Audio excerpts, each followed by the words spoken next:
أعوذ بالله من الشيطان الرجيم. بسم الله الرحمن الرحيم. وإذ قلنا ادخلوا هذه القرية فكلوا منها حيث شئتم رغدا وادخلوا الباب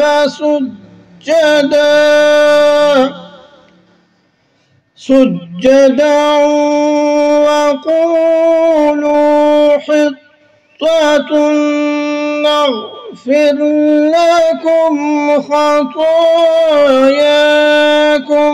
وسنزيد المحسنين۔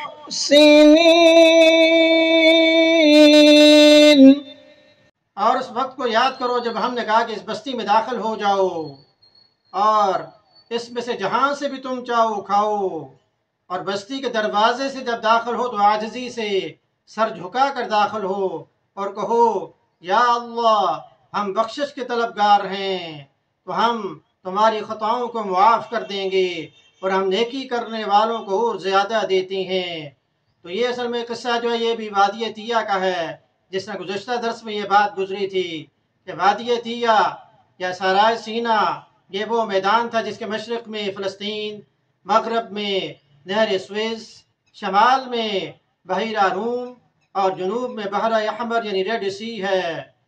تو وادی تیہ جہاں پر اللہ پاک نے ان کے لیے طرح طرح کی نعمتوں کا نزول کیا، جب انہیں پیاس لگی تو اللہ پاک نے ان کے لیے پانی کے چشمے جو جاری کر دیے، جب گرمی لگی تو اللہ پاک نے بادل کا ان پر سایہ کر دیا، جب ان کے قد بڑھے تو اللہ پاک نے ان کے کپڑوں کا سائز خود بخود بڑا کر دیا، ان کے کپڑوں کا سائز خود بخود بڑھتا جاتا، جب انہیں بھوک لگی تو اللہ پاک نے ان کے لیے من و سلوہ، تنک جبین اور بٹیر کا جو ہو بندوبست کر دیا۔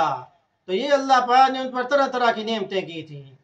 تو وہاں پر بنی اسرائیل نے یہ کہا کہ یہ من و سلوہ کھا کھا کر ہم اکتا گئے ہیں۔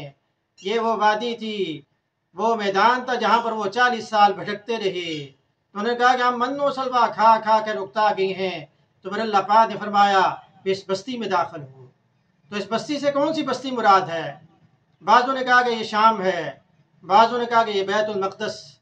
تو یہ بستی کے 7 دروازے تھے، اور جہاں پر جو قوم آباد تھی اس کے بارے میں آیا کہ یہ قوم عاد کے بقیہ جو لوگ تھے عمالقہ جنہیں کہتے تھے، وہ یہاں پر آباد تھے۔ تو اللہ پاک نے یہ شرط رکھی کہ جب بستی کے دروازے سے تم داخل ہو تو عاجزی سے سر جھکا کر داخل ہونا، اور یہاں پر تم سجدہ شکر بجا لانا، اور تم نے یہ کہنا کہ اے اللہ میں بخش دے، تو پھر ہم تمہاری خطاؤں کو معاف کر دیں گے۔ لیکن انہوں نے یہاں پر کیا گستاخی کی، اللہ پاک کی انہوں نے کیا نافرمانی کی، وہ ہم اگلے درس میں پڑھیں گے۔ تو یہ وہ بنی اسرائیل تھی جن پر اللہ پاک نے طرح طرح کے نعمتوں کا نزول کیا، لیکن انہوں نے ناشکری کی۔ تو درس قرآن جاری ہے، سننے کے بعد شیئر بھی کریں۔ اللہ پاک عمل کی توفیق عطا فرمائیں۔ وما علینا الا البلاغ المبین۔